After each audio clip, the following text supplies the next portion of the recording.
How you doing, man? How are you? I'm well.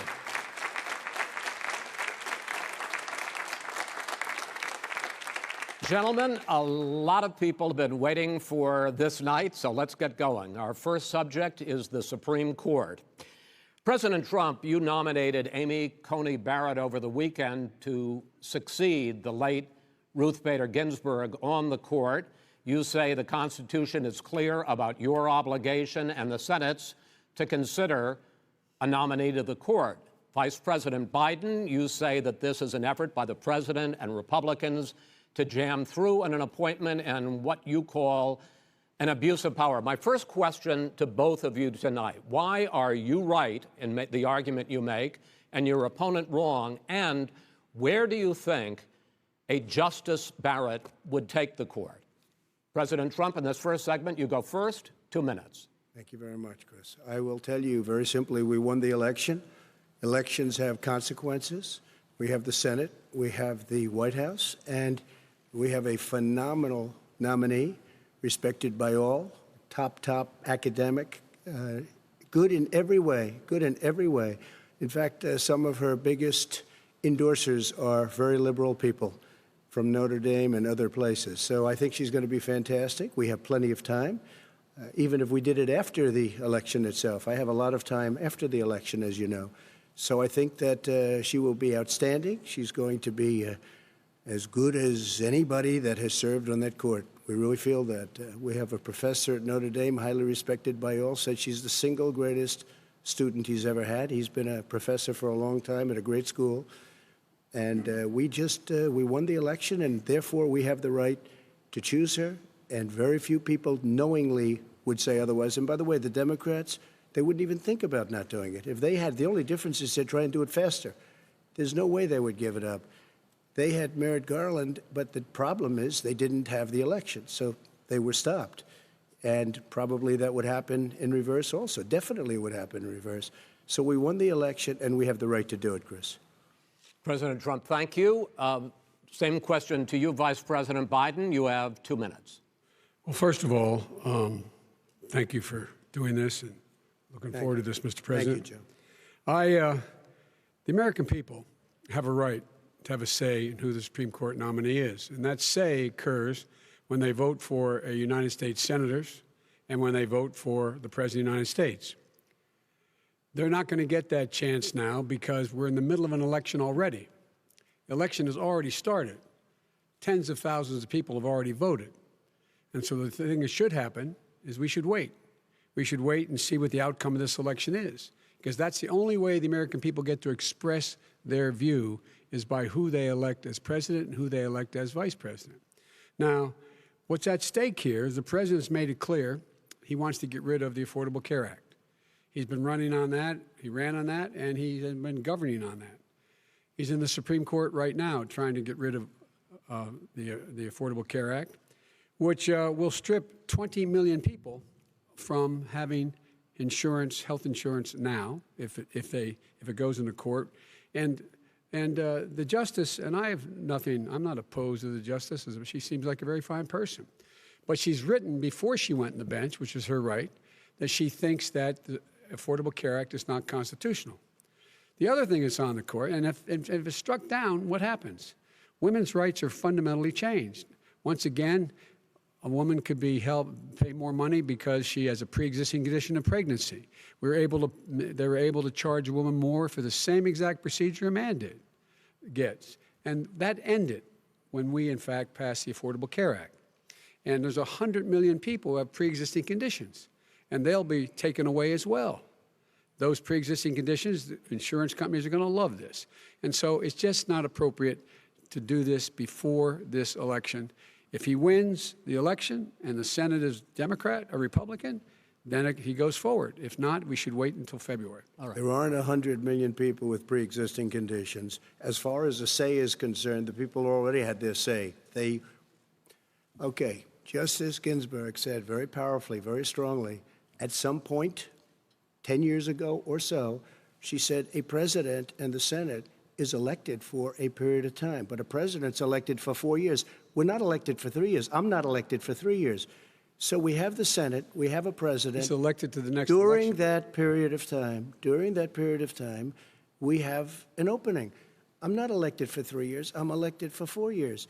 And the election's 100 already million started. people, Joe, the 100 million people is totally wrong. I don't know where you got that number. The bigger problem that you have is that you're going to extinguish 180 million people with their private health care that they're very That's happy simply with. not true. Well, you're certainly knows going that. to socialist. Go You're ahead. going to socialist medicine. We're now into, gentlemen, we're now into open discussion. Open discussion. Open discussion. Yes, I agree. Go ahead, Vice President. Number White. one, he knows that what I proposed. What I proposed is that we expand Obamacare and we increase it. We do not wipe any. And one of the big debates we had with 23 of my colleagues trying to win the nomination that I won were saying that Biden wanted to allow people to have private insurance still. They can. They do. They will under my proposal. It's not what you've said, But and it's not what that your is- party has said. that is simply Your party a lie. doesn't say it. Your That party is wants to simple. go socialist My medicine party is and me. socialist Right healthcare. now, I am and the they're going to Democratic dominate Party. you, Joe. You know that. I am the Democratic Party right now. The platform of the Not according Democratic to Party Harris. is what I, in fact, approved of. What I approved of. Now, here's the deal. The deal is that it's going to wipe out pre-existing conditions. And by the way, the 200,000 people that have died on his watch, how many of those have survived? Well, there's 7 million people that contracted COVID.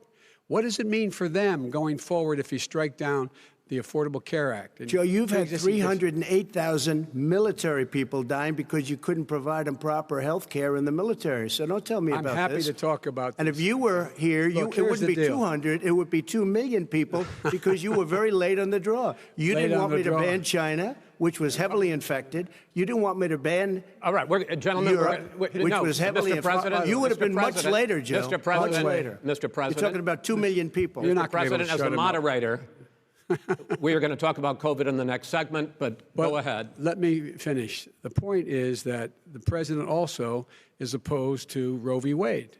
That's on the ballot as well in the court. And so that's also at stake right now. And so the election is already You don't know it's on the begun. ballot. Why is it on the ballot? Because Why is it you on the said ballot? It's not you're- on the ballot. It's on the ballot in the I court. don't think so. In the court. Well, There's nothing happening there. Donald, would you And you just be don't quiet know for a minute? her view on Roe v. Wade. You I don't don't know her know. view. Well, all right, let's talk. We got a lot to unpack here, gentlemen. We got a lot of time. So, on health care, and then we'll come back to Roe v. Wade. All right. Mr. President, the Supreme Court will hear a case a week after the election in which the Trump administration, along with 18 state attorneys general, are seeking to overturn That's right. Obamacare, to end Obamacare. You have spent the last... Because they want to give good health care. If I may ask my question, sir. Good health care. Over the last 4 years, you have promised to repeal and replace Obamacare, but you have never in these 4 years come up with a plan, a comprehensive plan Yes, to I have. replace Obamacare. Of course I have. Well, I'll I give got you an rid of the and when I individual finish, mandate. I'm going to give you an Excuse me. opportunity. I got rid of the individual mandate, which was a That is big not a chunk of comprehensive Obamacare. plan. That is absolutely a big thing. That was the worst I part of didn't ask, Obamacare. Sir. Chris, You're that was the debating him, worst not part me. of Obamacare. Let me ask my Well, question. I'll ask Joe. The individual mandate was the most unpopular aspect of Mr. Obamacare. I President, got rid of it. I'd like and you we to, will protect Mr. people President, with I'm the pre-existing moderator of this conditions. debate, and I would like you to let me ask my question, and then you can answer your ahead. question. You, in the course of these 4 years, have never come up with a comprehensive plan to replace Obamacare, and just this last Thursday, you signed a largely symbolic executive order to protect people with pre-existing conditions 5 days before this debate. So my question, sir, is what is the Trump health care plan? Fine. Well, first of all, I guess I'm debating you, not him, but that's okay. I'm not surprised. Let me just tell you something, that there's nothing symbolic. I'm cutting drug prices. I'm going with favored nations, which no president has the courage to do because you're going against Big Pharma. Drug prices will be coming down 80 or 90%. You could have done it during your 47-year period in government, but you didn't do it. Nobody's done it. So we're cutting health care. What about All of the pre-existing things that conditions? we've done, He has not cut insulin. health I give you care. an example. Insulin.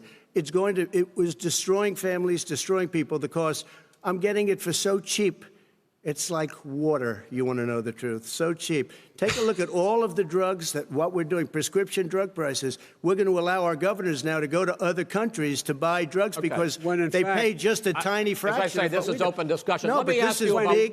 this This is big stuff. Sir, you'll be happy. I'm about to pick up on one of your points to ask the Vice President, which is he points out that you would like to add a public option to Obamacare. And Yes. the argument that he makes and other Republicans make is that that is going to end private insurance. It is and not. Well, if I can ask you the question, it will Not end. what your party says, by the way. It will end private insurance and create a government takeover of health care. It does not. It's only for those people who are so poor they qualify for Medicaid.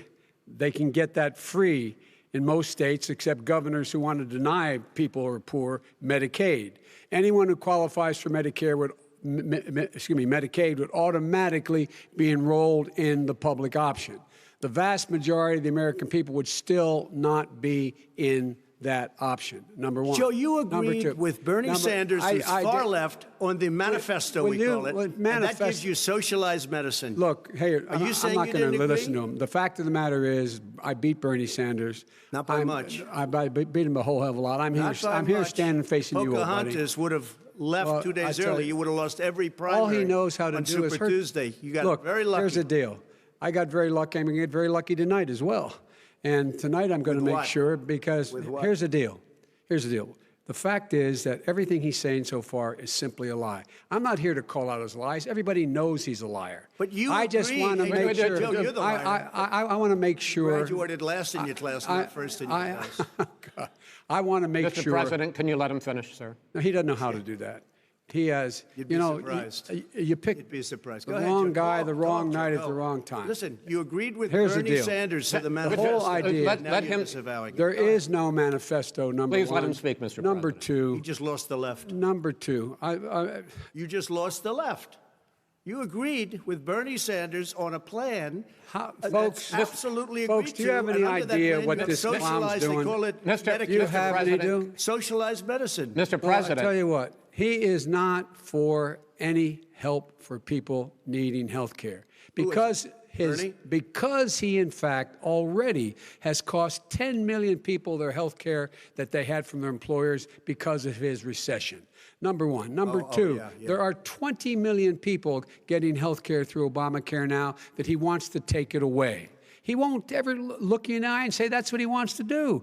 Take it away. No, I want to give them Number better three. health care at a much lower price But- because and by the way, Obamacare he doesn't is know no how. good. He doesn't know how I've to do already that. fixed it. He has never I've offered already a fixed plan. it to an extent. He has never Obamacare, done a as you single might thing. know, but probably don't. Gentlemen, you is realize no if you're good, both Joe. speaking at the It's no same good, time, and it's too expensive. let the president go ahead, sir. Obamacare is no good. We made it better. And I had a choice to make very early on. We took away the individual mandate. We guarantee pre-existing conditions, but took away the individual mandate. Listen, this is the way it is. And that destroyed, that. They shouldn't even call it Obamacare. Then I had a choice to make. Do I let my people run it really well or badly? If I run it badly, they'll probably blame him, but they'll blame me. But more importantly, I want to help people, okay? I said, you got to run it so well. That's what he's and I known just for. had a meeting with them. They said the problem is no matter how well you run Obamacare, it's a disaster. It's too expensive. I got you. Premiums I are got too it. high, and That's it what his doesn't work. peop- that's so what his people we said. do want to No, get no, rid of it. it's Chris, an we open want to get rid of it. I understand and it, sir, give but I have something to, I that's have to cheaper give and you better. roughly equal time. Good. Please let the vice president talk. Good. He has no plan for health care. Of course we do. Please. He sends out wishful thinking. He has executive orders that have no power. He hasn't lowered drug costs for anybody. He's been promising a health care plan since he got elected. He has none, like almost everything else he talks about. He does not have a plan. He doesn't have a plan. And the fact is, this man doesn't know what he's talking about. All right. He's I have one final question for you, Sure. Mr. Vice President.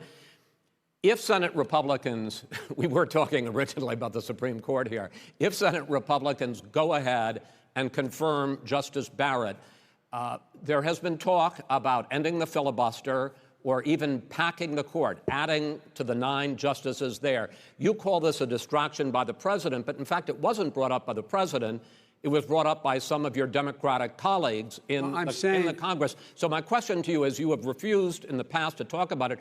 Are you willing to tell the American people tonight whether or not you will support either ending the filibuster or packing the court? Whatever position I take on that, that'll become the issue. The issue is the American people should speak.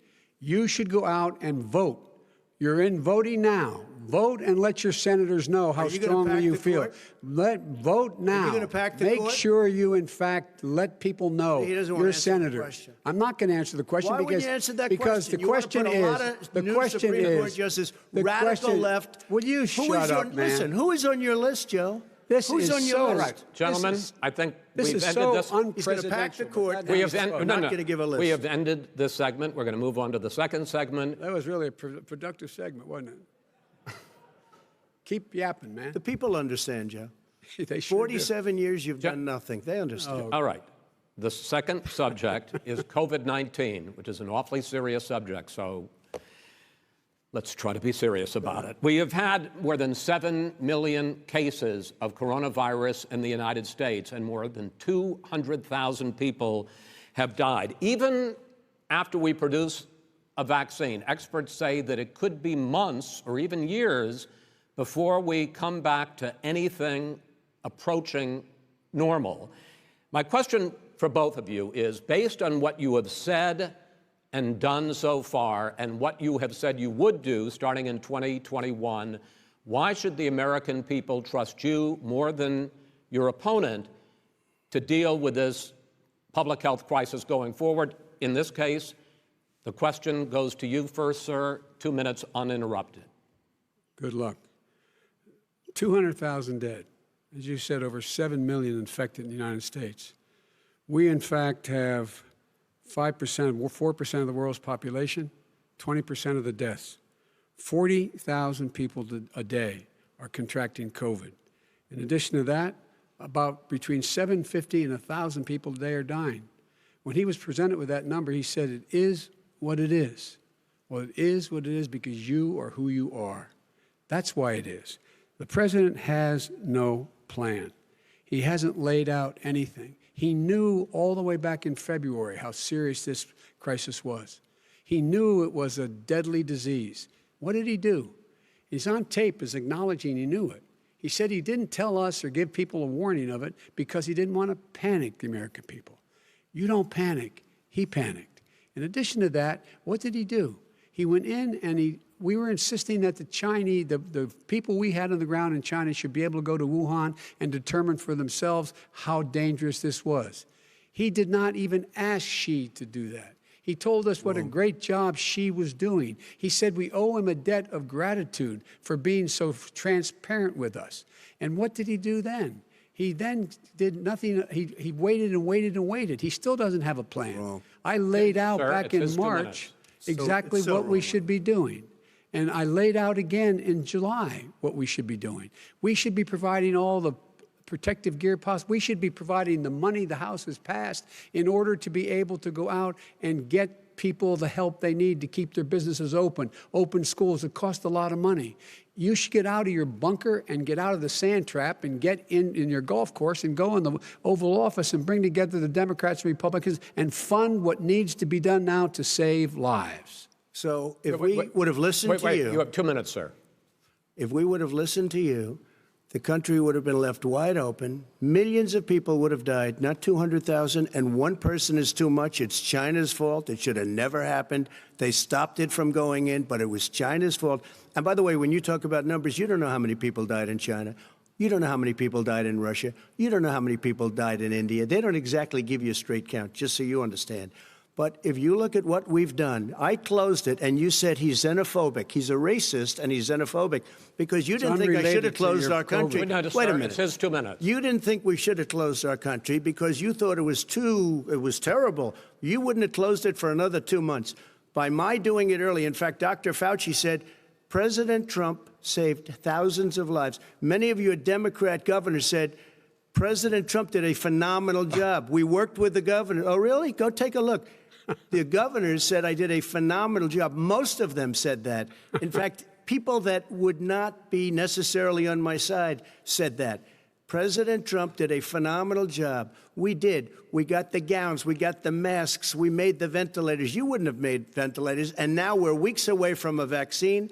We're doing therapeutics already. Fewer people are dying when they get sick. Far fewer people are dying. We've done a great job. The only thing I haven't done a good job, and that's because of the fake news. No matter what you say to them, they give you bad press on it. It's just fake news. They give you good press. They give me bad press because that's the way it is, unfortunately. But let me just tell you something. I don't care. I've gotten used to it. But I'll tell you, Joe, you could never have done the job that we did. You don't have it in your blood. You could have never done that job. I know how to do the job. I know how to get the job Well, you didn't do very well in swine flu. H1N1, you were a disaster. Your own chief of staff said you were a disaster. 14,000 people died, not 200,000. There was no economic recession. Sir, you made a There was no recession. You made a point. Let him answer. And there was we didn't shut down the economy. This is his economy he's shut down. The reason it's shut down is because, look, you folks at home, how many of you got up this morning and had an empty chair at the kitchen table because someone died of COVID? How many of you were in a situation where you lost your mom or dad and you couldn't even speak to them? You had a nurse holding a phone up so you could, in fact, say goodbye. You would have lost far more people. Far more people. And you would have been. And by the way, his own CDC director says we could lose as many as another 200,000 people between now and the end of the year. And he held up. He said, if we just wear a mask, we can save half those numbers. Just a mask. And by the way, in terms of the whole notion of a vaccine, we're for a vaccine, but I don't trust him at all, nor do you. I know you don't. What we trust is a scientist. You don't trust Dr. Johnson Fauci. Johnson, Pfizer? Okay, by the way, gentlemen, let me move on to questions about the future, because you both have touched on two of the questions I'm going to ask.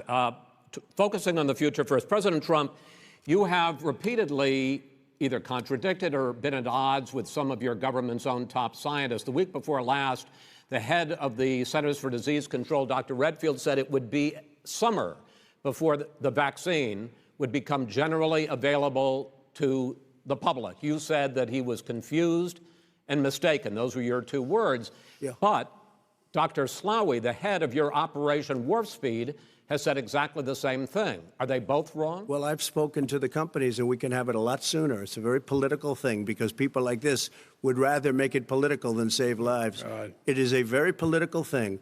I've spoken to Pfizer. I've spoken to all of the people that you have to speak to. We have great Moderna, Johnson & Johnson, and others. They can go faster than that by a lot.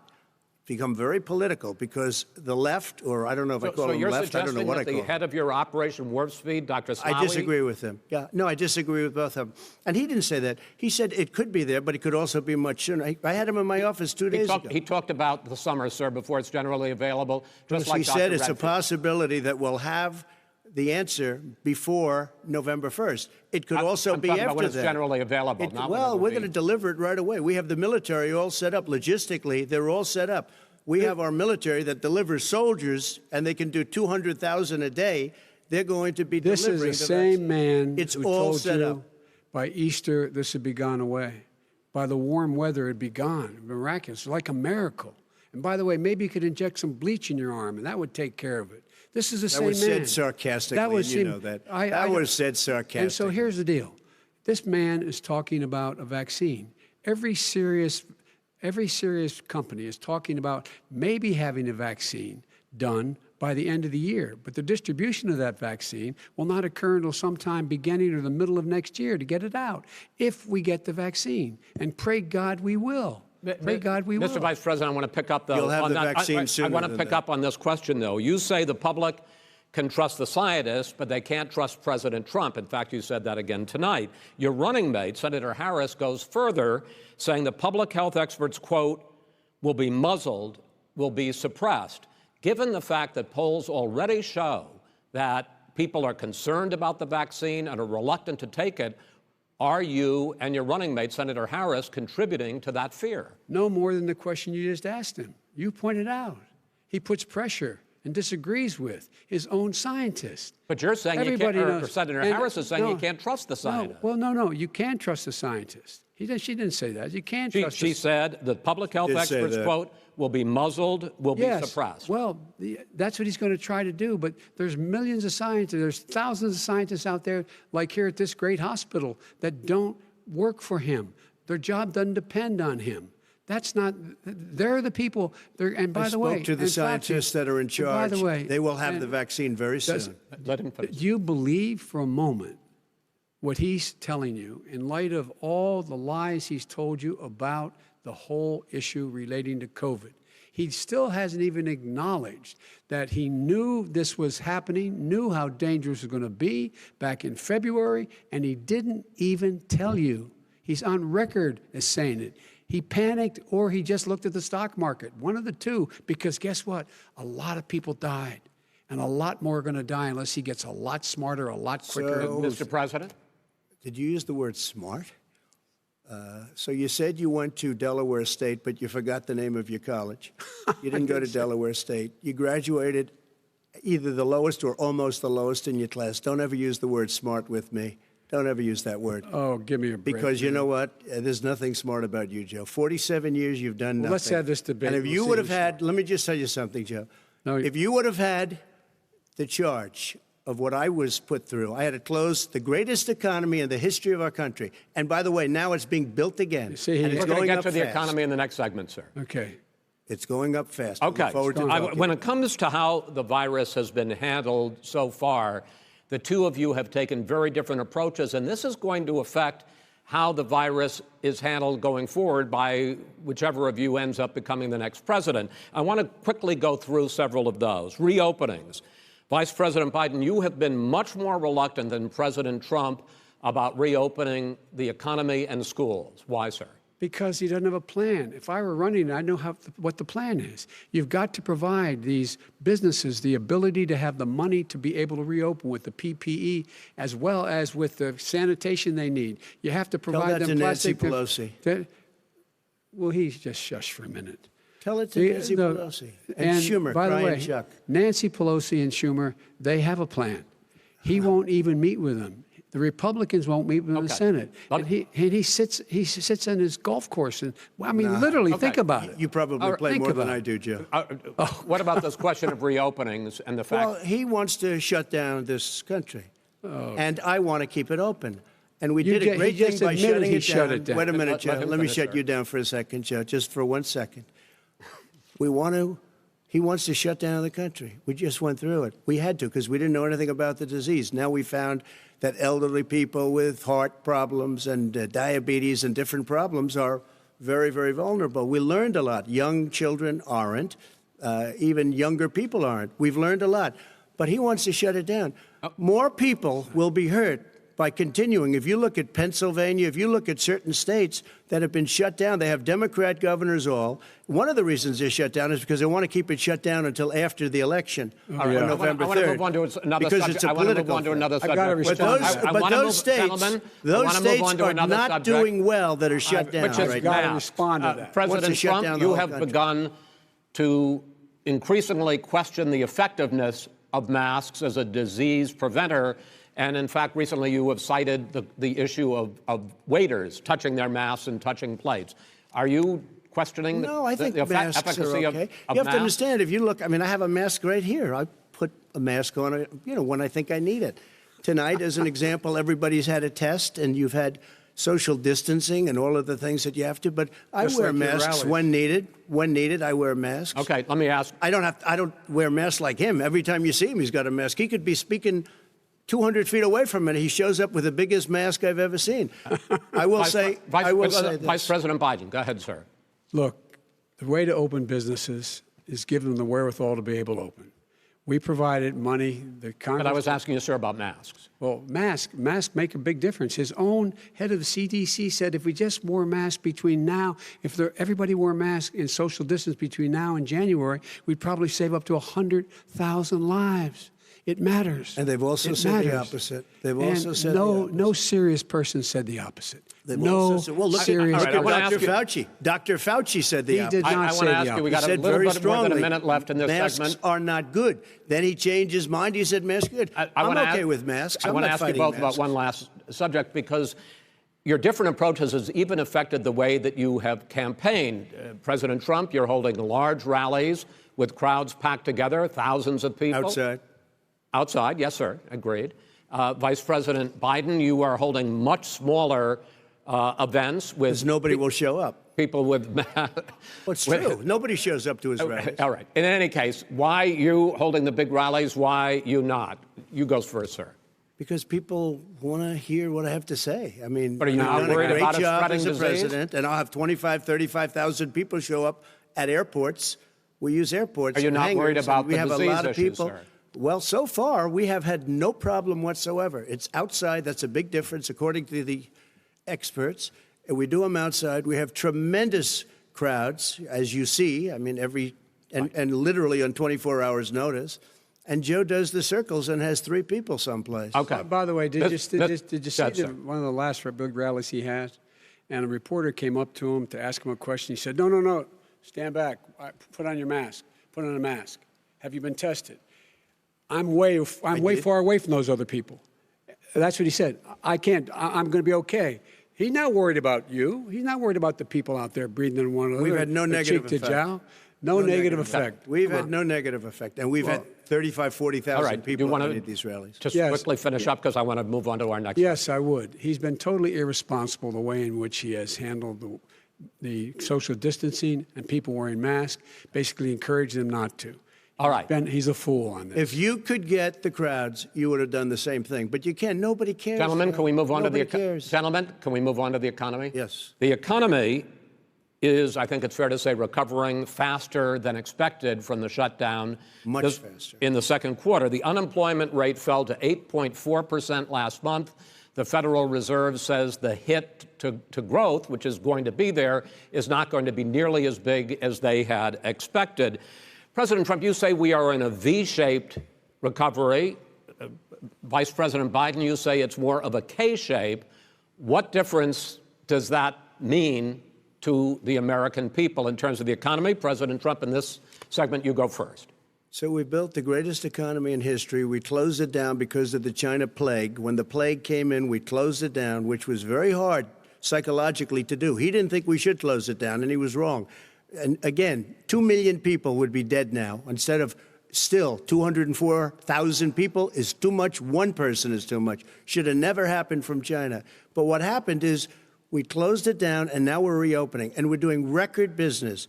We had 10.4 million people in a 4-month period that we've put back into the workforce. That's a record the likes of which nobody's ever seen before. And he wants to close down he will shut it down again. He will destroy this country. You know, a lot of people, between drugs and alcohol and depression, when you start shutting it down, you take a look at what's happening in some of your Democrat-run states where they have these tough shutdowns. And I'm telling you, it's because they don't want to open it. One of them came out last week. You saw that. Oh, we're going to open up on November 9th. Why November 9th? Because it's after the election. They think they're hurting us by keeping them closed. They're hurting people. People know what to do. They can social distance. They can wash their hands. They can wear masks. They can do whatever they want. But they got to open these states up. When you look at North Carolina, when you look, and these governors are under siege, Pennsylvania, Michigan, and a couple of others, you got to open these states up. It's not fair. You're talking about almost it's like being in prison. And you look at what's going on with divorce, look at what's going on with alcoholism and drugs. It's a very, very sad thing. And he'll close down the whole country. This guy will close down the whole country and destroy our country. Our country is coming back incredibly well, setting records as it does it. We don't need somebody to come in and say, let's shut it down. All right. Your 2 minutes, sir. We're now moved to you. As I said, posing the question, the president says it's a V-shaped recovery. You say it's a K-shaped recovery. What's the difference? The difference is millionaires and billionaires like him in the middle of the COVID crisis have done very well. Billionaires have made another $300 billion because of his profligate tax proposal, and he only focused on the market. But you folks at home, You folks living in Scranton and Claymont and all the small towns and working class towns in America, how well are you doing? This guy paid a total of $750 in taxes. Sir, wait, no, sir, it's just Yeah, I understand. You've agreed to the 2 minutes, so please let him have it. Do I get my time back? The fact is that he has, in fact, worked on this in a way that he's going to be the first president of the United States to leave office having fewer jobs in his administration than when he became president. Fewer jobs than when he became president. First one in American history. Secondly, the people who have lost their jobs are those people who have been on the front lines, those people who have been saving our lives, those people who have been out there dying, people who've been putting themselves in the way to make sure that we could all try to make it. And the idea that he is insisting that we go forward and open when you have almost half the states in America with a significant increase in COVID deaths and COVID cases in the United States of America. And he wants to open it up more. Why does he want to open it up? Why doesn't he take care of the American? You can't fix the economy until you fix the COVID crisis. And he has no intention of doing anything about making it better for you all at home in terms of your health and your safety. Schools, why aren't schools open? Because it costs a lot of money to open them safely. You know, they were going to give, his administration was going to give the teachers and school students masks. And then they decided, no, couldn't do that because it's not a national emergency, not a national emergency. They've done nothing to help small businesses, nothing. They're closing. 1 in 6 is now gone. He ought to get on the job and take care of the needs of the American people so we can open safely. All right, your time is up, sir. Well, we are going to get to... I have to respond to that. Well, you both had 2 minutes, sir. Excuse me, he made a statement. So did you. People want their schools, people want their schools open. They don't want to be shut down. They don't want their state shut down. They want their restaurants. I look at New York. It's so sad what's happening in New York. It's almost like a ghost town. And I'm not sure it can ever recover what they've done in New York. People want their places open. They want to get back to their lives. They'll be careful, but they want their schools open. I'm the one that brought back football. By the way, I brought back Big Ten football. It was me, and I'm very happy to do it. And the people of Ohio are very proud of me. And you know how I found out? When he took the phony ad. We're going to get to your economic plans going forward in a moment. But first, Mr. President, as you well know, there's a new report that in 2016, the year you were elected president, and 2017, your first year as president, that you paid $750 a year in federal income tax each of those years. I know that you pay a lot of other taxes, but I'm asking you the specific question. Is it true that you paid $750 in federal income taxes each of those 2 years? I paid millions of dollars in taxes, millions of dollars of income tax. And let me just tell you, there was a story in one of the papers. I paid $38 million 1 year. I paid $27 million. Show us your tax returns. I went... you'll see it as soon as it's finished. You'll see it. You know, if you want to go to the Board of Elections. There's a 118-page or so report that says everything I have, every bank I have, I'm totally under-leveraged because the assets are extremely good, and we have a very, I built a great company. I'm asking you a specific question, which is... But let me tell you... I understand all of that. I understand all of that. No, Mr. President, go ahead. I'm asking you a question. Will you tell us how much you paid in federal income taxes in 2016 and 2017? Millions of dollars. You paid millions of dollars? Millions of dollars, So yes. not $750? Millions of dollars, and you'll get to see it. And you'll get to see it. But let me just tell you, Chris, let me just tell you something, that it was the tax laws. I don't want to pay tax. Before I came here, I was a private developer. I was a private business people. Like every other private person, unless they're stupid, they go through the laws, and that's what it is. He passed a tax bill that gave us all these privileges for depreciation and for tax credits. We build a building and we get tax credits, like the hotel on Pennsylvania Avenue. You get a massive, which, by the way, was given to me by the Obama administration, if you can believe that. Now, the man got fired right after that happened. But Vice President Biden, you want to respond? Yeah, I do want to respond. Look, the tax code that made him put him in a position that he pays less tax than a school teacher makes on the money a school teacher makes is because of him he says he's smart because he can take advantage of the tax code. And he does take advantage of the tax code. That's why I'm going to eliminate the Trump tax cuts. And I'm going to eliminate those tax cuts. and make sure that we invest in the people who, in fact, need the help.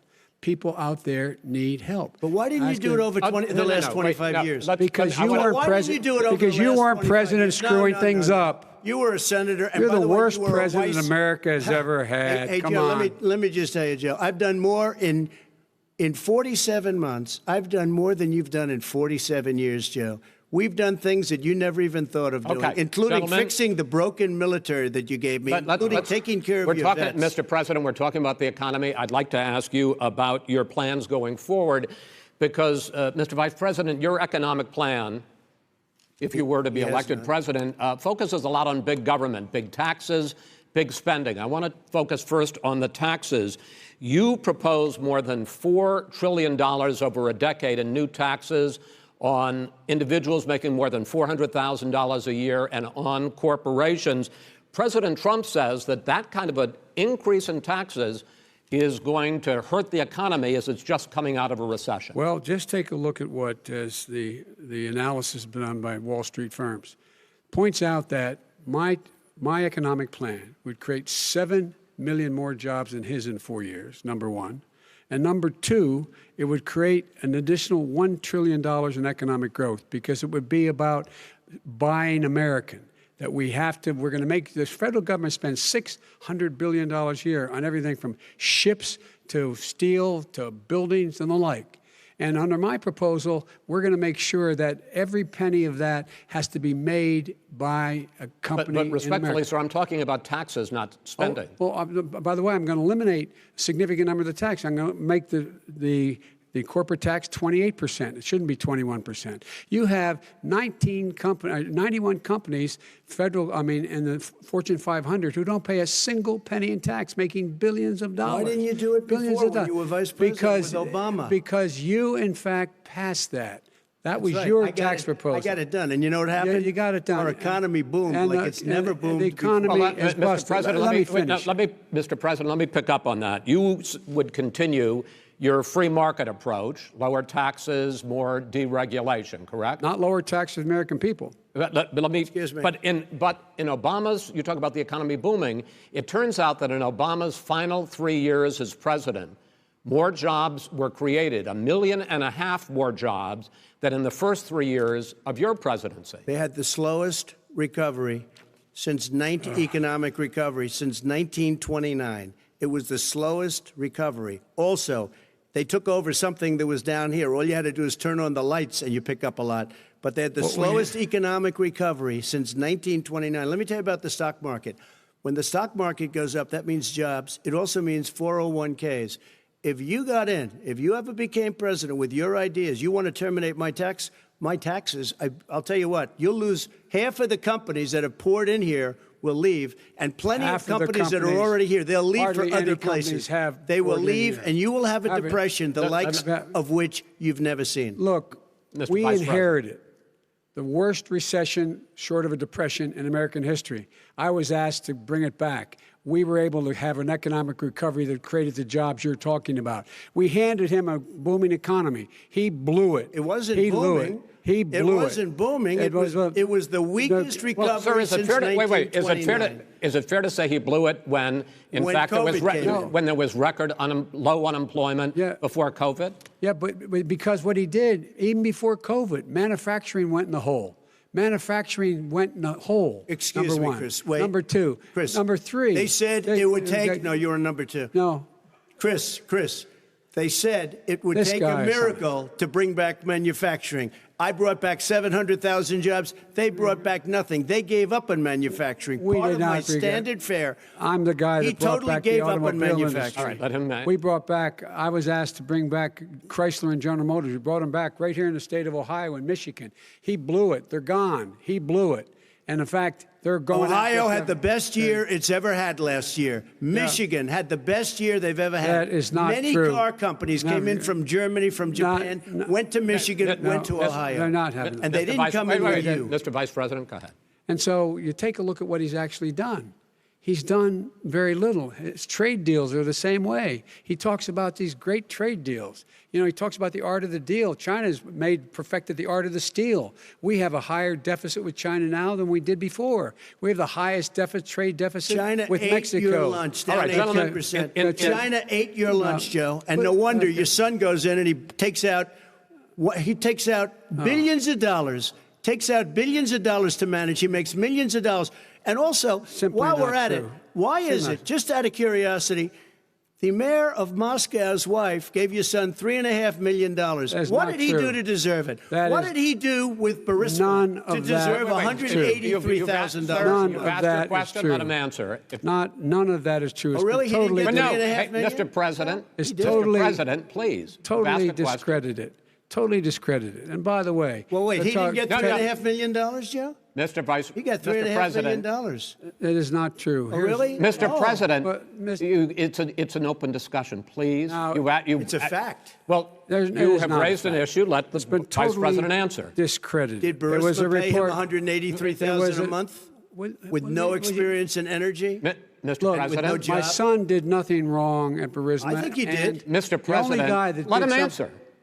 He doesn't want to let me answer because he knows I have the truth. His position has been totally, thoroughly discredited. By who? And the media? By everybody. Well, by the media, by our allies, by the World Bank, by everyone has discredited. Matter of fact, even the people who testified under oath. So let me ask you this, Joe. No, go ahead, Mr. I'm listening to you. He got $3.5 million from Moscow. He testified under oath in his administration, said, I did my job and I did it very well. Oh, I really? did it I'd honorably. like to know who they are. Well, I'll give you the list of the people who testified. No, go ahead, sir. Sure, you've already fired most of them because they did a good job. Some people don't do a good job. With you, go ahead. Wait a minute. You get the final word, Mr. Well, it's hard to get any word in with this clown. Excuse me. Hey, let me just say, Joe. No. Mr. President. $3.5 million, Joe. That is simply Why did he deserve $3.5 million from Moscow? Look, here's the deal. We want to talk about families and ethics. I don't want to do that.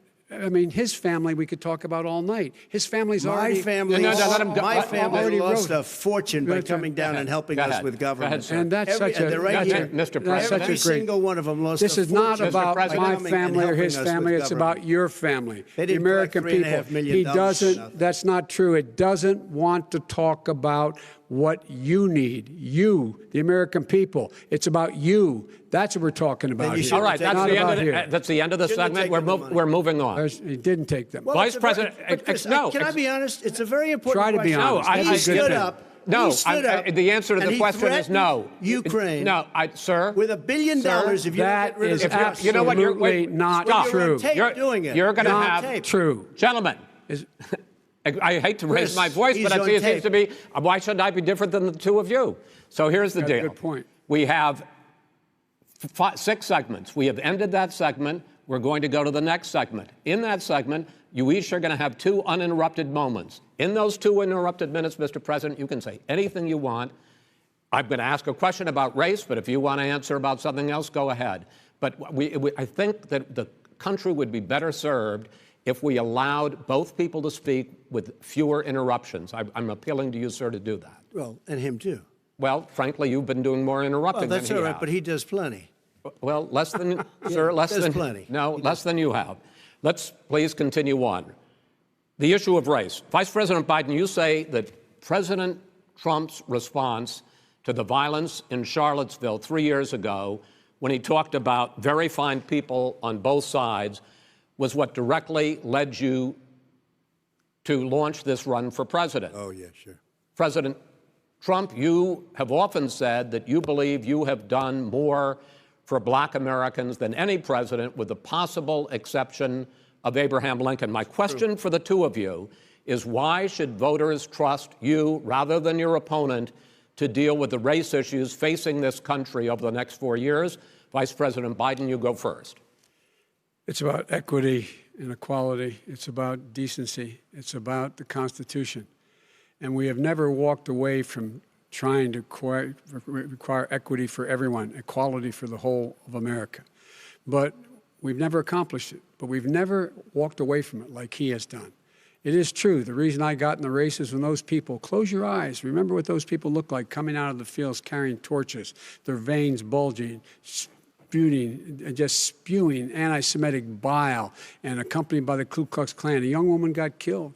And they asked the president what he thought. He said there were very fine people on both sides. No president's ever said anything like that. It is whose now, 2 minutes, sir. Second point I'd make to you is that when Floyd was killed, when Mr. Floyd was killed, there was a peaceful protest in front of the White House.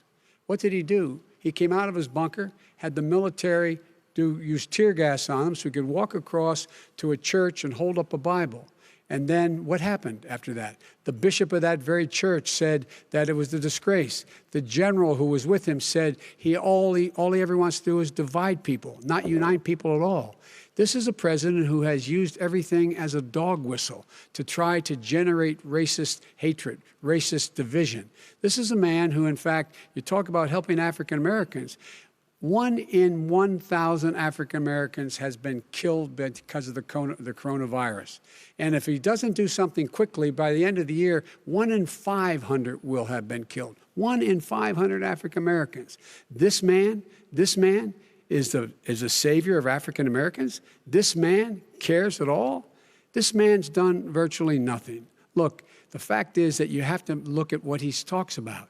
You have to look at what he did. And what he did has been disastrous for the African American community.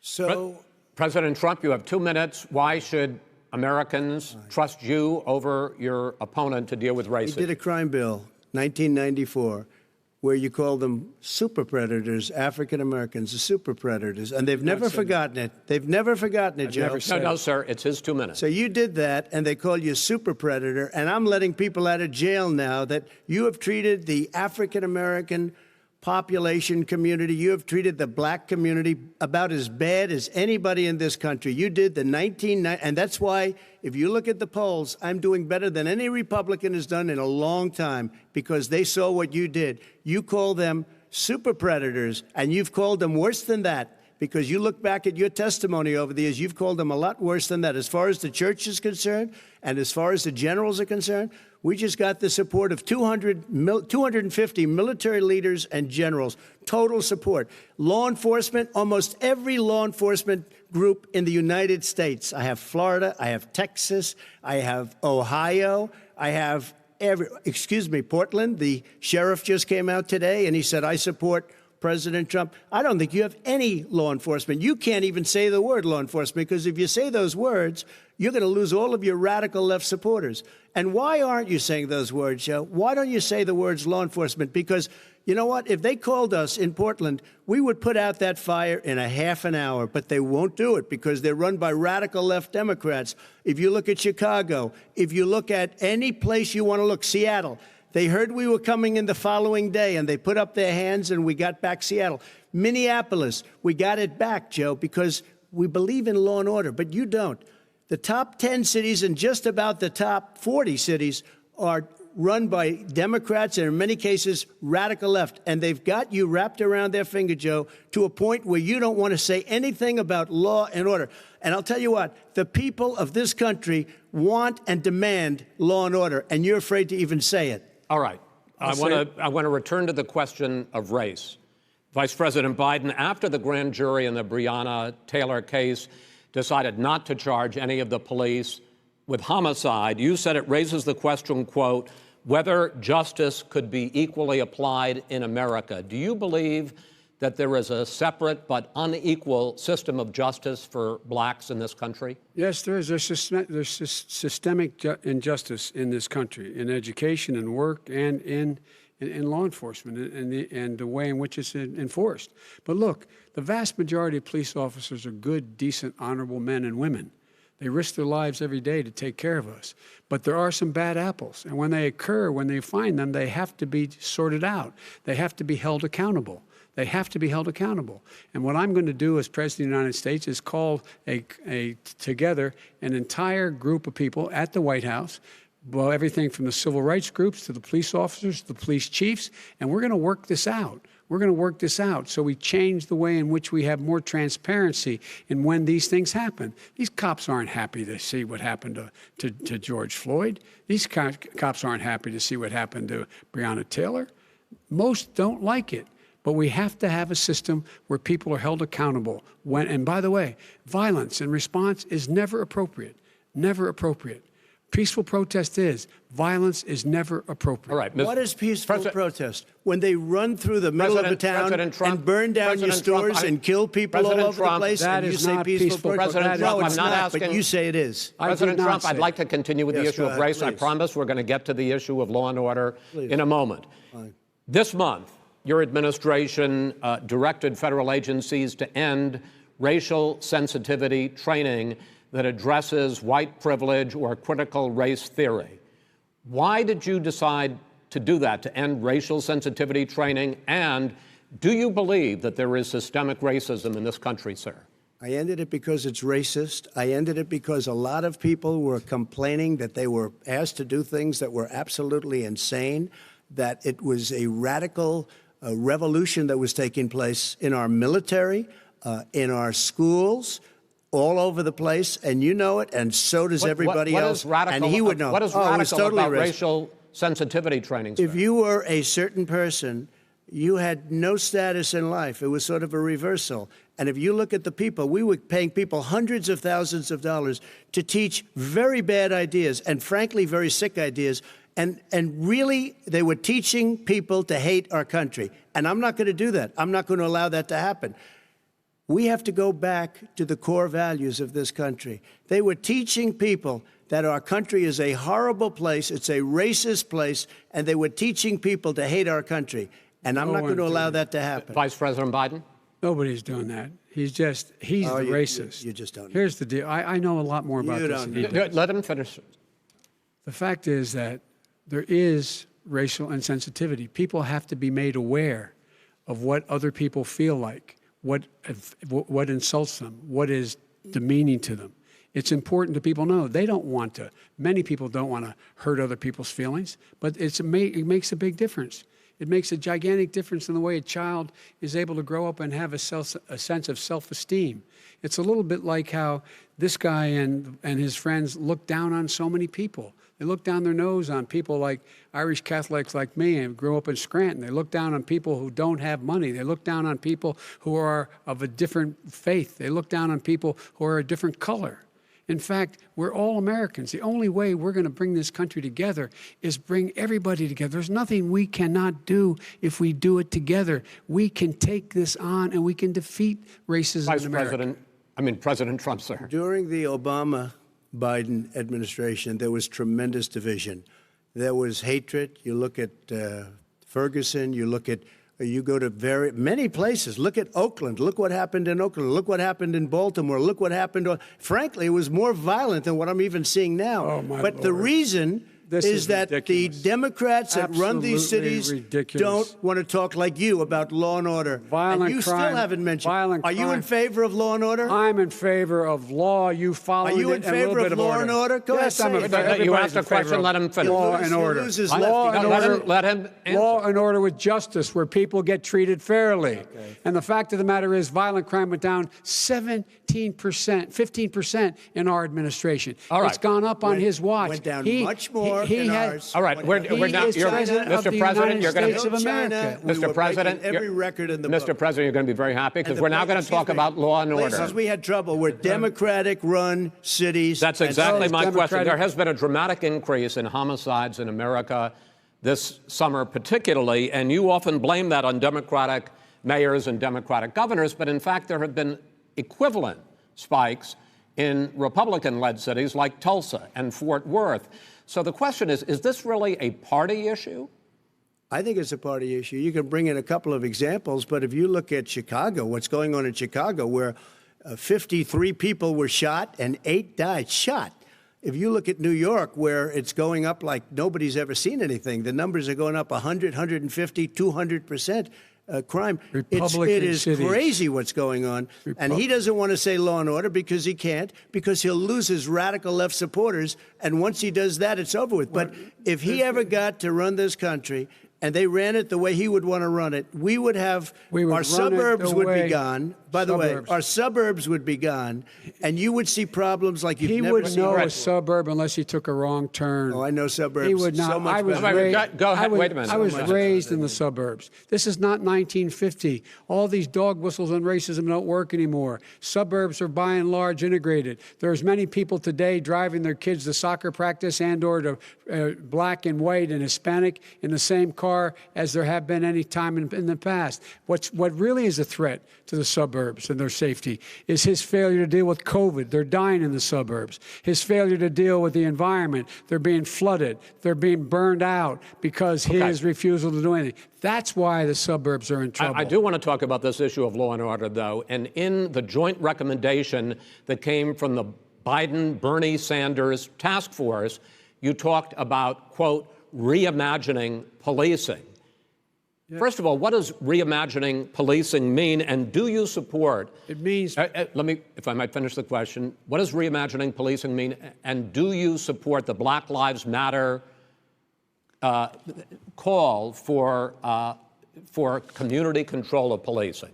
Look, what I support is the police having the opportunity to deal with the problems they face. And I'm totally opposed to defunding the police officers. As a matter of fact, local police, the only one defunding in his budget calls for a $400 million cut in local law enforcement assistance.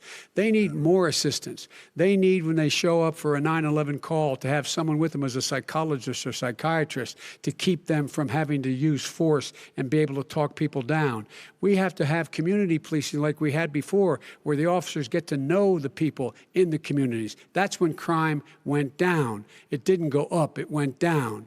And so we have to be engaged. That's not what they're talking about, Chris. That's not what he's talking about, defunding the police. That is not true. He doesn't have any law support. Look, he has no law enforcement that's not support. True. Almost that's nothing. Look. Oh, really? Who do you have? Name one group that supports you. Name one group that came out and supported you. Go ahead. Think. We have time. We don't have time to do anything. Think all right. about it.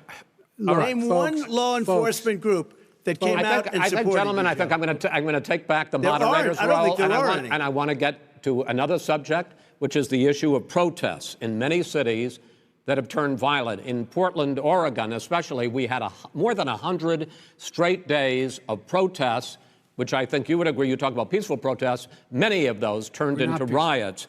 Mr. Vice President, you say that people who commit crimes should be held accountable. The question I have, though, is, as the Democratic nominee, and earlier tonight you said that you are the Democratic Party right now, have you ever called the Democratic mayor of Portland or the Democratic governor of Oregon and said, hey, you got to stop this, bring in the National Guard, do whatever it takes, but you stop the days and months of violence in Portland?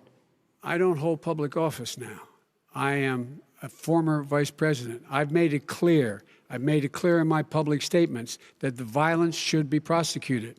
It should be prosecuted, and anyone who commits it. But you've never called for the people, the leader. Excuse me, sir.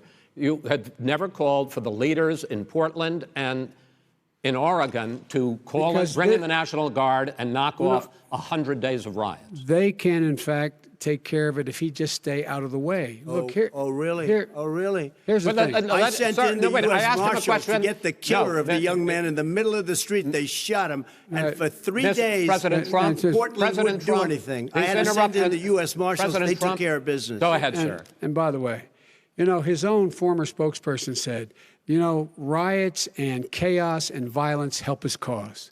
That's what this is all about. I don't know who said that. I do. Who? I think Kellyanne Conway. I don't think she said that. She said that. And so here's the But here's the point. Go ahead, the point is that's what he keeps trying to rile everything up. He doesn't want to calm things down. Instead of going in and talking to people and saying, let's get everybody together, figure out how to deal with this. What's he do? He just pours gasoline in the fire constantly, every single solitary time. Okay, and to end this, button up this segment, I'm going to give you a minute to answer, sir. You have repeatedly criticized. Wait, I have to answer his statement. No, you have his repeatedly. Wait, you have no, you've been talking back and forth. You made a statement. I'm asking you. I would love to end it. Sir. I would love to end it. If you want to switch seats. We would very quickly. We could do that, but I'd send in the National Guard, it would be over. There'd be no problem. Okay, But they good. don't want to accept the National Guard. You have repeatedly criticized the vice president for not specifically calling out Antifa and other left-wing extremist groups. But are you willing tonight to condemn white supremacists and militia groups and to say that they need to stand down and not add to the violence in a number of these cities, as we saw in Kenosha and as we've seen in Portland? Sure, are you I'm prepared willing to do specifically that, do it? Well, go ahead, sir. I would say almost everything I see is from the left wing, not from the right wing. So what are you saying? I'm willing to do anything. I want to see peace. Then do it, sir. Say it. Do it. Say it. Do you want to call them? What do you want to call them? Give me a name. Give me a White name. supremacists and Who would right you like me to condemn? White supremacists and right Proud militia. Boys, stand back and stand by. But I'll tell you what. Somebody's got to do something about Antifa and the left, because this is not a right-wing problem. This is a left-wing. FBI director This is a left-wing problem. White supremacists. Antifa's an idea, not an organization. Oh, you gotta be not kidding. militia. That's what his It's an idea. FBI director Gentlemen, said. Well, then you know what? We're done, sir. We're Everybody- moving on to the next. everybody We're gives moving. you bat advice hits in you your over the head, that's administration. not an idea. Everybody in Antifa your is administration bad. tells you the truth has a bad idea. Can I tell you what? You have no ideas that are Antifa is a dangerous, All right, radical gentlemen, group. we're now moving on to the Trump And and you ought to be Biden careful with records. them. They'll overthrow you. When in a 2 president, seconds. I'm going to ask a question. When the president seeks a second term, it is generally a referendum on his record. But Vice President Biden, you like to quote one of your dad's sayings, which is, don't compare me to the almighty, compare me to the alternative. And in this case, sir, you are the alternative. Looking at both of your records, I'm going to ask each of you, why should voters elect you president over your opponent? In this segment, President Trump, you go first, 2 minutes. Because there has never been an administration or president who has done more than I've done in a period of 3.5 years. And that's despite the impeachment hoax. And you saw what happened today with Hillary Clinton, where it was a whole big con job. But despite going through all of these things, where I had to fight both flanks and behind me and above, there has never been an administration that's done what I've done.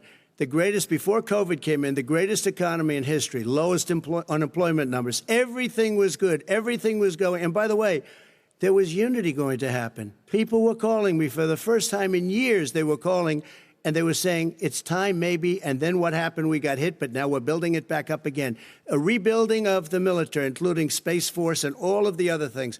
A fixing of the VA, which was a mess under him. 308,000 people died because they didn't have proper health care. It was a mess. And we now got a 91% approval rating at the VA, our vets. We take care of our vets. But we've rebuilt our military. The job that we've done, and I'll tell you something, some people say maybe the most important. By the end of the first term, I'll have approximately 300 federal judges and Court of Appeals judges, 300, and hopefully 3 great Supreme Court justices. That is a record, the likes of which very few people, and you know one of the reasons I'll have so many judges? Because President Obama and him left me 128 judges to fill. When you leave office, you don't leave any judges. That's like, you just don't do that. They left 128 openings, and if I were a member of his party, because they have a little different philosophy, I'd say if you left us 128 openings, you can't be a good president, you can't be a good vice president. But I want to thank you, because it gives us almost, it'll probably be above that number by the end of this term. 300 judges. It's a record. Looking at both your records, why should voters elect you president as opposed to President Trump? You have 2 minutes uninterrupted. Under this president, we become weaker, sicker, poorer, more divided, and more violent. When I was vice president, we inherited a recession.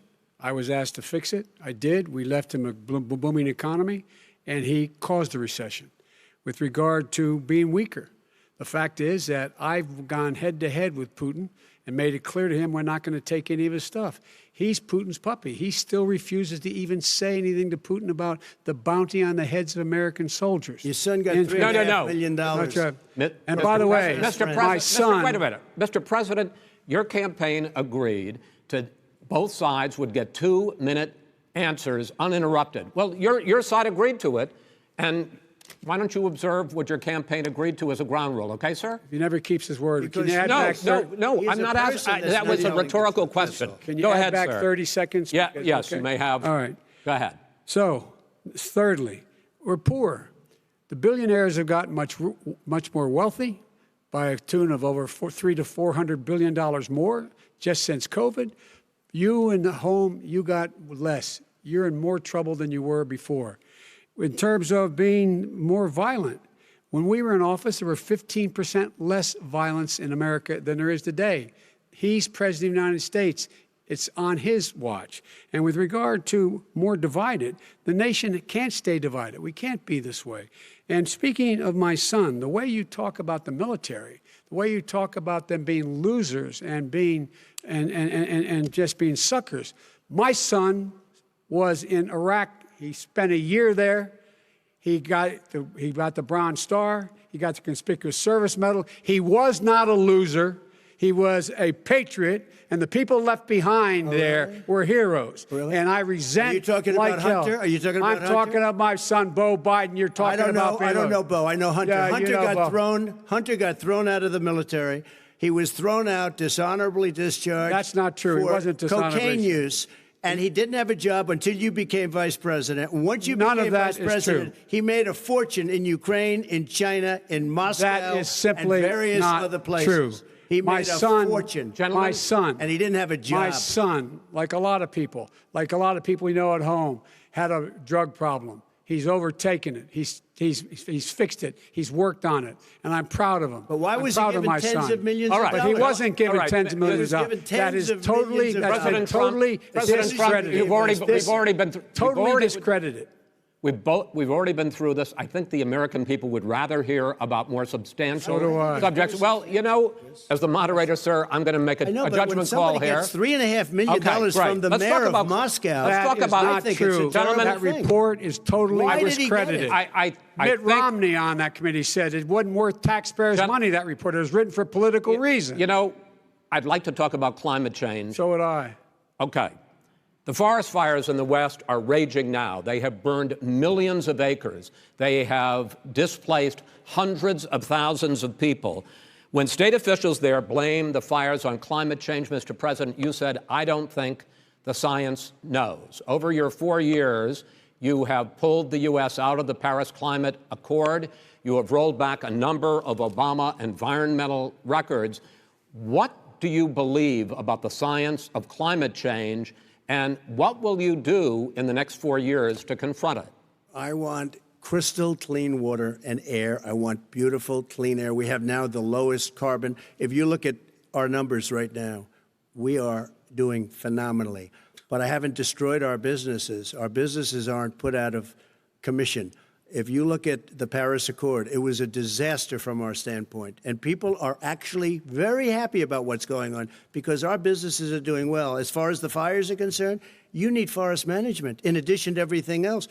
The forest floors are loaded up with trees, dead trees that are years old, and they're like tinder, and leaves and everything else. You drop a cigarette in there, the whole forest burns down. You've got to have forest management. What do you You've got to have believe? cuts. What do you believe about the science of climate change, sir? I believe that we have to do everything we can to have immaculate air, immaculate water, and do whatever else we can that's good. You know, we're planting 1 billion trees, the Billion Tree Project, and it's very Do exciting you believe for a lot of people. that human pollution, greenhouse gas emissions contributes to the global warming of I this think planet? a lot of things do, but I think to an extent, yes. I think to an extent, yes. But I also think we have to do better management of our forests. Every year, I get the call, California's burning. California's burning.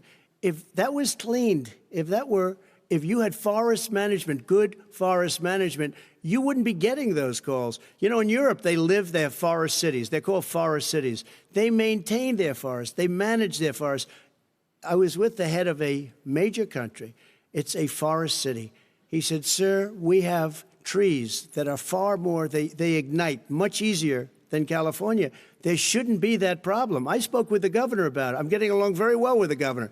But I said, you know, at some point, you can't every year have hundreds of thousands of acres of land just burned to the ground. But, sir, That's burning down because of a lack of But, management. sir, if you believe in the science of climate change, why have you rolled back the Obama Clean Power Plan, which limited carbon emissions in power plants? Why have you relaxed? Because it was driving energy prices through the sky. Why have you relaxed fuel economy standards that are going to create more pollution from cars Well, and not trucks? really, because what's happening is the car is much less expensive and it's a much safer car, and you're talking about a tiny difference. And then what would happen, because of the cost of the car, you would have at least double and triple the number of cars purchased. We have the old slugs out there that are 10, 12 years old. If you did that, the car would be safer. It would be much cheaper by $3,500. In the case of California, they've simply No, ignored but you would take a lot of cars rollback. off the market because people would be able to afford a car. Now, and by the way, we're going to see how that turns out. But a lot of people agree with me, many people. The car has gotten so expensive because they have computers all over the place for an extra little bit of gasoline. And, and I'm okay with electric cars, too. I think I'm all for electric cars. I've given big incentives for electric cars. But what they've done in California is just crazy. Right. Vice President Biden, I'd like you to respond to the president's climate change record, but I also want to ask you about a concern. You proposed $2 trillion in green jobs. You talk about new limits, not abolishing, but new limits on fracking, ending the use of fossil fuels to generate electricity by 2035, and zero net emission of greenhouse gases by 2050. The president says a lot of these things would tank the economy and cost millions of jobs. He's absolutely wrong, number one. Number two, if in fact, during our administration, the Recovery Act, I was in charge, able to bring down the cost of renewable energy to cheaper than or as cheap as coal and gas and oil. Nobody's going to build another coal-fired plant in America. No one's going to build another oil-fired plant in America. They're going to move to renewable energy, number one. Number two, we're going to make sure that we are able to take the federal fleet and turn it into a fleet that's run on their electric vehicles. Making sure that we can do that, we're going to put 500,000 charging stations and all of the highways that we're going to be building in the future. We're going to build an economy that, in fact, is going to provide for the ability of us to take 4 million buildings and make sure that they, in fact, are weatherized in a way that, in fact, they'll emit significantly less gas and oil because the heat will not be going out. There's so many things that we can do now to create thousands and thousands of jobs. We can get to net zero in terms of energy production by 2035. Not only not costing people jobs, creating millions of good paying jobs, not $15 an hour, but prevailing wage, by having a new infrastructure that, in fact, is green. And the first thing I will do, I will rejoin the Paris Accord. I will join the Paris Accord because with us out of it, look what's happening. It's all falling apart.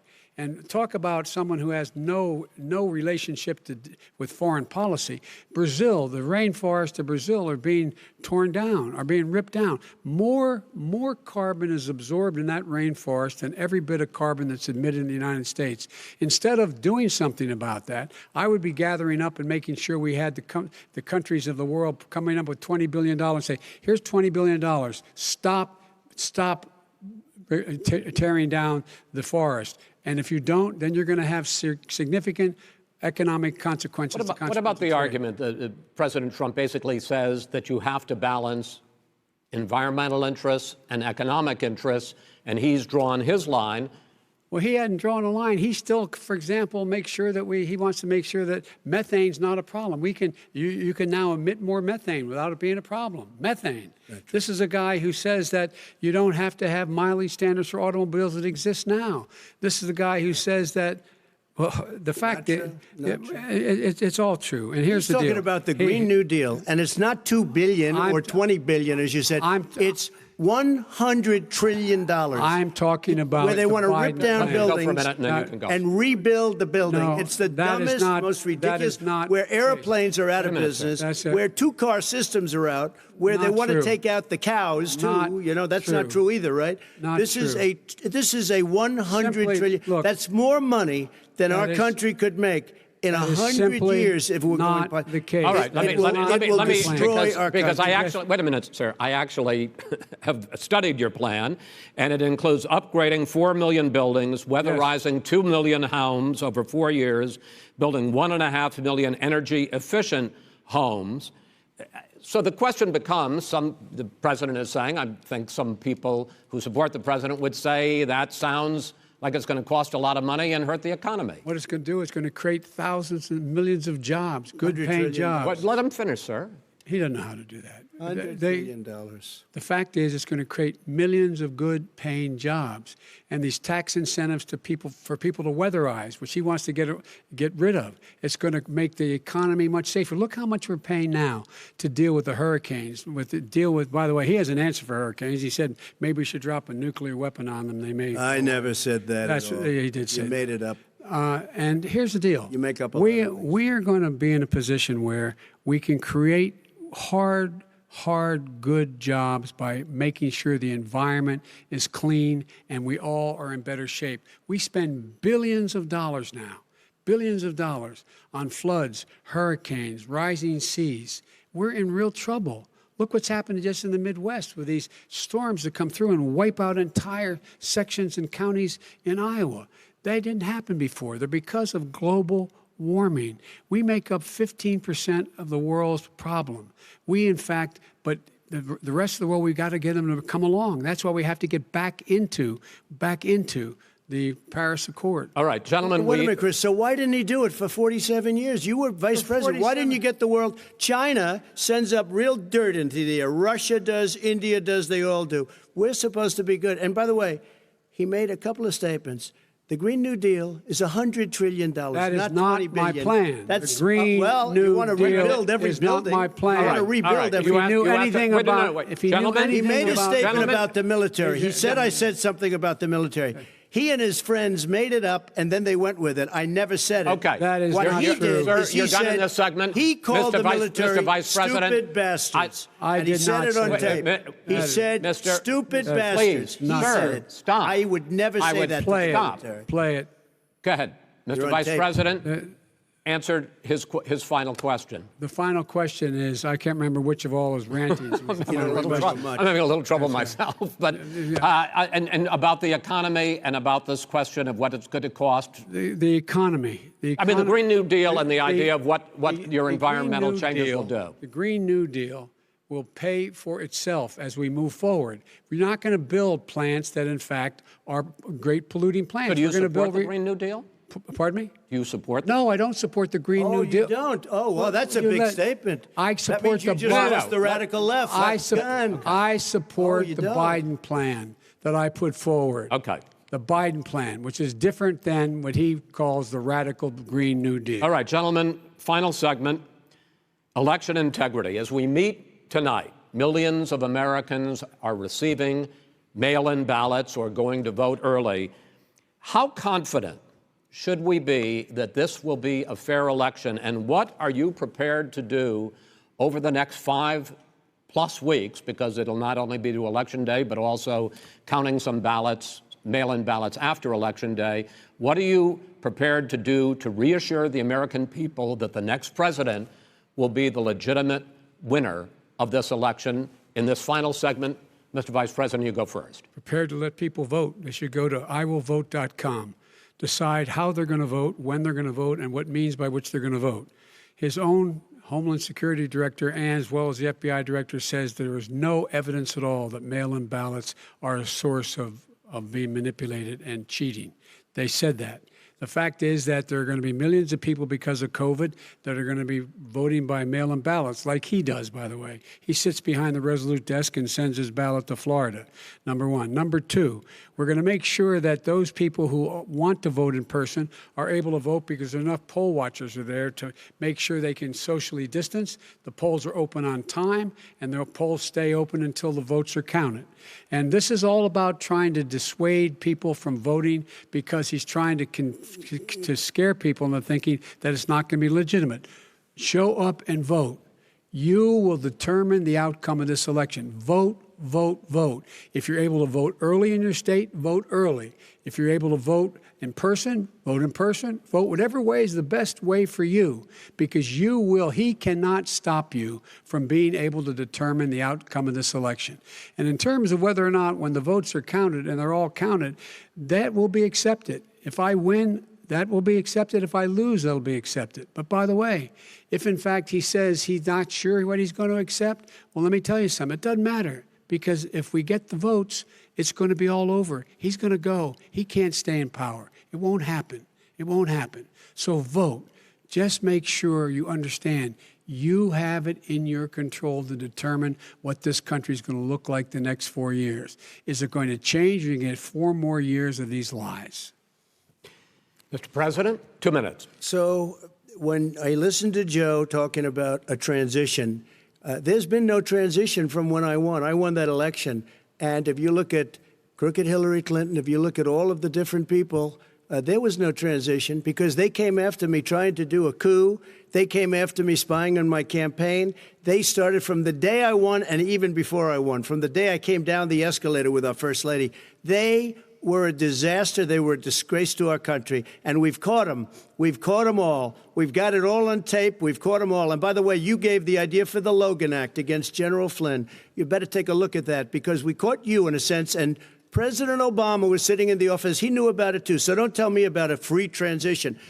As far as the ballots are concerned, it's a disaster. A solicited ballot, okay, solicited is okay. You're soliciting, you're asking, they send it back, you send it back. I did that. If you have an unsolicited, they're sending millions of ballots all over the country.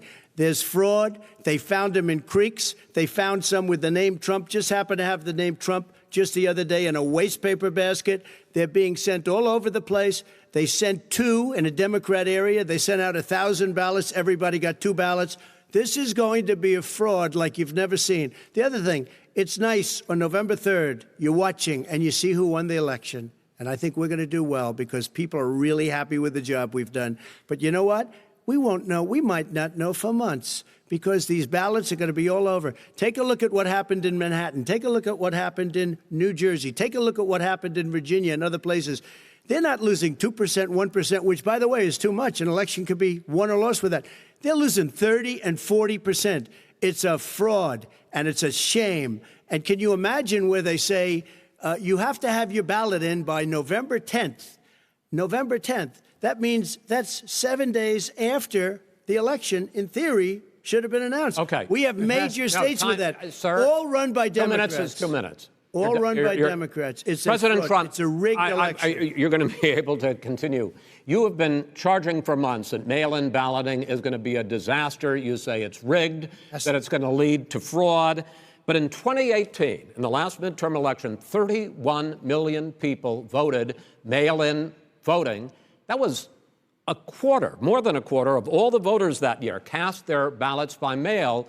Now that millions of mail-in ballots have gone out, what are you going to do about it? And are you counting on the Supreme Court, including a Justice Barrett, to settle any dispute? Yeah, I think I'm counting on them to look at the ballots, definitely. I hope we don't need them in terms of the election itself. But for the ballots, I think so, because what's happening is incredible. I read today, where at least 1% of the ballots for 2016 were invalidated. They take them. We don't like them. We don't like them. But what are you going to do about it? There are millions of ballots going out right now. What you do is you go and vote. You do a solicited ballot, and that's okay, or you go and vote. I'm asking you about the fact that millions of people You go and vote. You go and vote. But like what I'm they, saying is, like they used to in the old. Millions of people. You either do, Chris, a solicited ballot where you're sending it in, they're sending it back, and you're sending. They have mailmen with lots of it. Did you see what's going on? Take a look at West Virginia. Mailmen selling the ballots. They're being sold. They're being dumped in rivers. This is a horrible thing for our country. This is not going to end well. There is no evidence This is of that. not going to end well. 5 states have had mail-in sir. ballots for the last decade or more. 5, including 2 Republican states. And you don't have to solicit the ballot. It's sent to you. It's sent to your home. What they're saying is that it has to be a postmark by the time by Election Day. If it doesn't get in till the 7th, 8th, 9th, it still should be counted. He's just afraid of counting the votes because he knows wrong. the outcome. You're wrong. I want to continue with you on this, Vice President Biden. Because Chris, he's so wrong when he makes a statement like that. Excuse me, Vice President Biden, the biggest problem, in fact, over the years with mail-in voting has not been fraud historically. It has been that sizable numbers, sometimes hundreds of thousands of ballots are thrown out because they have not been properly filled out, or there is some other irregularity, or they missed the deadline. So the question I have is, are you concerned that the Supreme Court, with a Justice Barrett, will settle any dispute? I am concerned that any court would settle this because here's the deal. When you get a ballot and you fill it out, you're supposed to have an affidavit. If you didn't know, you have someone say that this is me. You should be able to, if in fact you can verify that's you before the ballot is thrown out, that's sufficient to be able to count the ballot because someone made a mistake and not dotting the correct I. Who they voted for, testify, say who they voted for, say it's you. That is totally legitimate.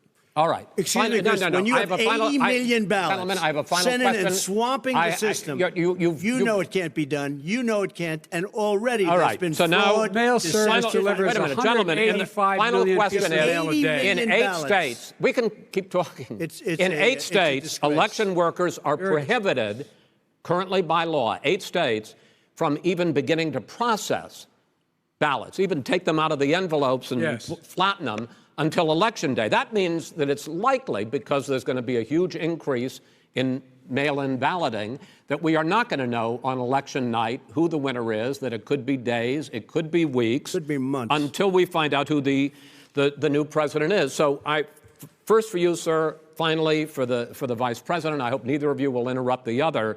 Will you urge your supporters to stay calm during this extended period, not to engage in any civil unrest? And will you pledge tonight that you will not declare victory until the election has been independently certified? President Trump, you go first. I'm urging my supporters to go into the polls and watch very carefully, because that's what has to happen. I am urging them to do it.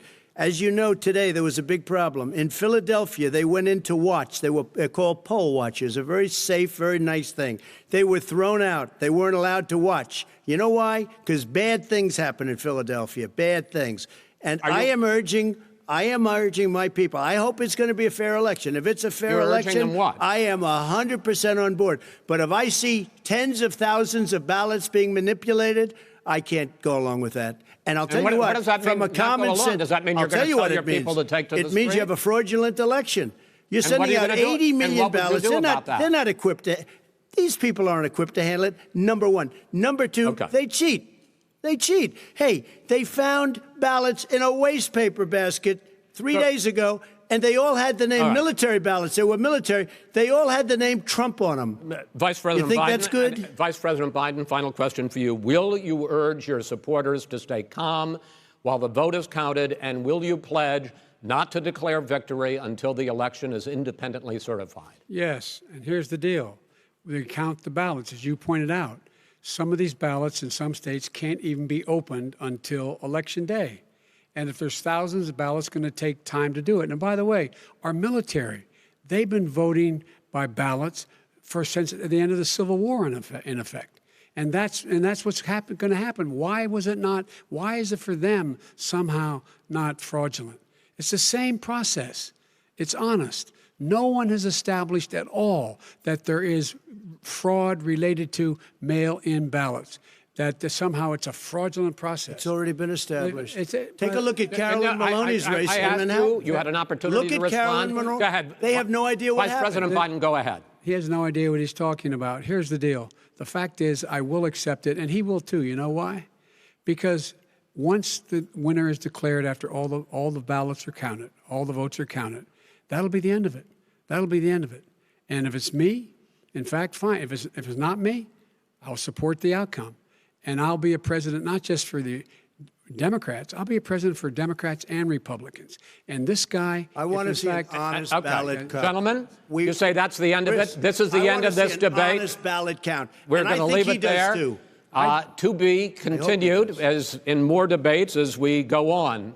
President Trump, Vice President Biden, it's been an interesting hour and a half. I want to thank you both for participating in the first of 3 debates that you have agreed to engage in. We want to thank Case Western Reserve University and the Cleveland Clinic for hosting this event. The next debate, sponsored by the Commission on Presidential Debates, will be 1 week from tomorrow, October 7th, at the University of Utah in Salt Lake City. The 2 vice presidential nominees, Vice President Mike Pence and Senator Kamala Harris, will debate at 9 p.m. Eastern that night. We hope you watch. Until then, thank you and good night.